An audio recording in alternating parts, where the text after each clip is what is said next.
আসসালামু আলাইকুম। ওয়ালাইকুম সালাম। কেমন আছেন? শোনা ভালো নাই, পানি টেনলে কিন্তু লিখেছি রাজশাহী যাবো। কি হয়েছে আপনার? টাকা পয়সা পরে বাবা বেটা যাবো, সমস্যা খাইতে পারি না। হ্যাঁ হ্যাঁ।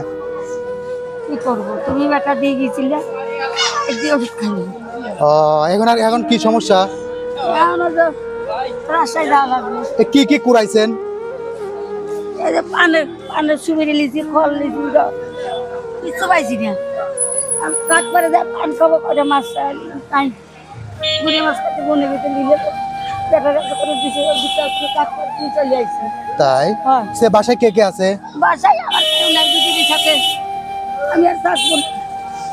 দিদির এক বিধি দেখেন এত রোদের মধ্যে, গরমের মধ্যে আমার জামা কাপড় সব হারা গেছে, লাঠি দিয়েছিল সেটা হারা গেছে।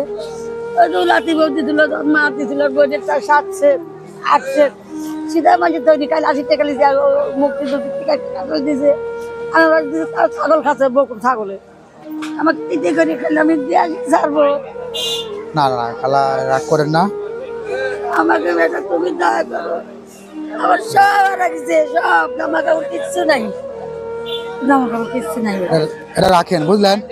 ধরেন, এটা রাখেন। হ্যাঁ জানি। তাহলে ভালো থাকবেন, আর আমার জন্য একটু দোয়া করে দিবেন। আল্লাহর কাছে আমি তোমাকে দোয়া সবসময় করি বেটা, নামাজে বসি করি, কোরআন শরীফ পড়তে নিয়ে করি, আমি তাহাজ্জুদ করি, আমি ফজর পড়ি।